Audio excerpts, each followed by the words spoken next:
जय जगन्नाथ।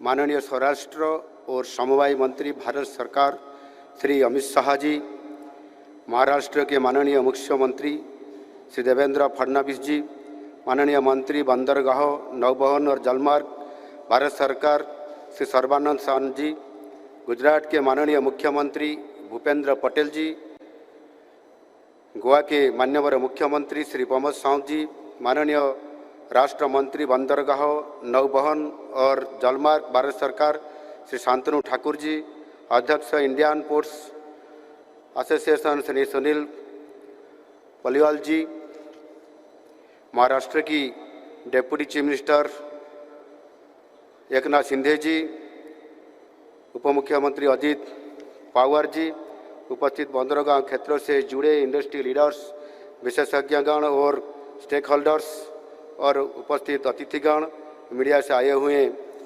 मित्रों,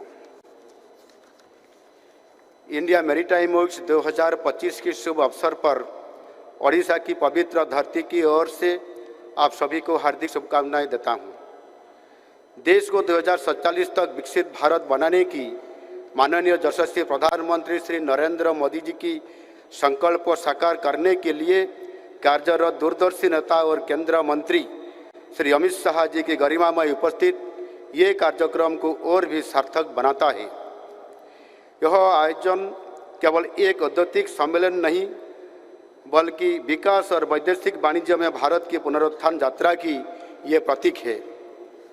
प्रधानमंत्री श्री नरेंद्र मोदी जी के दूरदर्शी नेतृत्व में भारत ने समुद्री क्षेत्र को राष्ट्रीय विकास की धुरी बनाया है। Ports for prosperity, shipping for आत्म भारत का मंत्र आज भारत को वैदेशिक व्यापार के नए मानचित्र पर स्थापित कर रहा है। सागरमाला, भारतमाला और ब्लू इकोनॉमी जैसे अभिनव योजनाओं ने हमारे तटीय राज्यों की अर्थव्यवस्था को नई ऊर्जा दी है। ओडिशा की परिप्रेक्ष्य में हमारा पास 575 किलोमीटर लंबा कोस्ट लाइन है और हम तेजी से हमारा पूर्व प्रांत में भारत के मैरीटाइम गेटवे के रूप में उभर रहे हैं। नई ओडिशा अब असीम संभावना और अवसर की प्रतीक बन चुका है।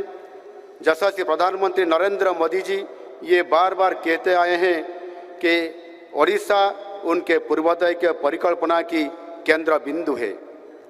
प्रधानमंत्री जी की मार्गदर्शन हमारे लिए एक शांति बन चुका है, एक शक्ति बन चुका है और हम ओडिशा के मैरीटाइम इकोसिस्टम को मॉडर्न, सस्टेनेबल और ग्लोबली कॉम्पिटिटिव बना रहे हैं।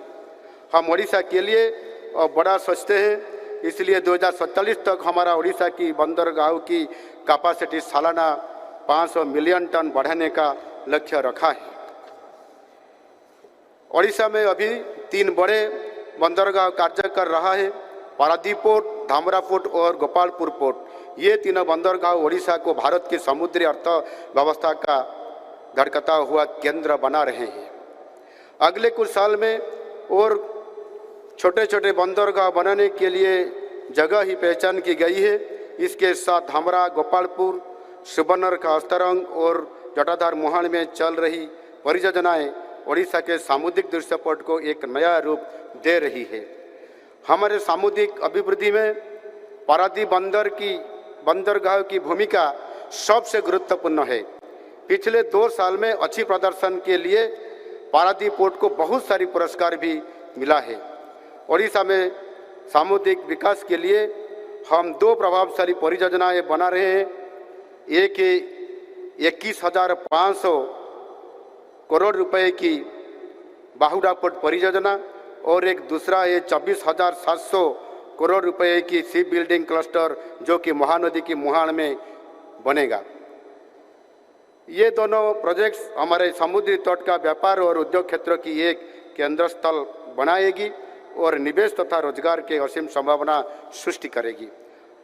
आप सबको मालूम है कि ओडिशा खनिज संपद से धनी है। देश की दूसरा सबसे ज़्यादा खनिज ओडिशा में पाया जाता है। खनिज संपदा से धनी देश के 3 सबसे बड़ा राज्यों में से सिर्फ ओडिशा में ही अच्छी खासी कोस्ट लाइन और विकसित बंदरगाह भी है। इसलिए पोर्ट, रेल, रोड और एयर कनेक्टिविटी दृष्टिकोण से ओडिशा सबसे अच्छी स्थान पर है। हमारा लक्ष्य सिर्फ सामुद्रिक व्यापार और उद्योग में सीमित नहीं है।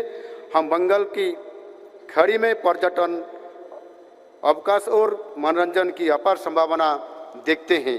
भगवान जगन्नाथ जी की पवित्र भूमि श्रीक्षेत्र पुरी में एक क्रूज टर्मिनल का विकास किया जा रहा है। चिल्का झील के आसपास इकोटूरिज्म का विकास के लिए कदम लिया जा रहा है। इससे निरंतर और समावेशी विकास के लिए नई मार्ग खुल रहा है। हमारी सरकार ने 2036 तक समृद्ध ओडिशा बनाने का लक्ष्य रखा है, क्योंकि 2036 में ओडिशा स्वतंत्र राज्य गठन के 100 साल का पूर्ति मनाएगा। ये विजन के बहुत तहत हम ओडिशा की इकोनॉमी को $500 ट्रिलियन बनाने का लक्ष्य रखे हैं। ये परिकल्पना में निर्यात और पोर्ट लेड इकोनॉमी की जरूरत है। हम इसी दिशा में कार्यरत हैं। इस अवसर पर मैं भारत के साथ सारी दुनिया के उद्योगपतियों से आग्रह करूंगा, आइए ओडिशा में निवेश कीजिए, ना सिर्फ शिपिंग सेक्टर में बल्कि किसी भी क्षेत्र में। ओडिशा आपके लिए तैयार है। कम इन्वेस्ट इन ओडिशा, क्योंकि यही समय है, सही समय है। आज जब हम भारत मैरीटाइम वीक का उत्सव मना रहे हैं, तब हमें ये कल्पना लेना चाहिए कि हमें ये संकल्प लेना चाहिए कि भारत की समुद्री सीमाएं केवल भौगोलिक नहीं बल्कि आत्मविश्वास और प्रगति की सीमाएं हैं। मैं फिर से ये भव्य और सार्थक आयोजन के लिए माननीय मुख्यमंत्री श्री फडणवीस जी को धन्यवाद अर्पण करता हूं। भारत सरकार ने ओडिशा के मैरीटाइम पोटेंशियल के सफल रूपायन में हमेशा हमारा साथ दिया है। इसलिए मैं इस अवसर पर माननीय प्रधानमंत्री नरेंद्र मोदी जी, केंद्र गृह मंत्री श्री अमित शाह जी, केंद्रीय मंत्री सर्बानंद सोनोवाल जी और भारत सरकार के हृदय से आभार व्यक्त करता हूं। धन्यवाद। जय हिंद। वंदे उत्कल जननी।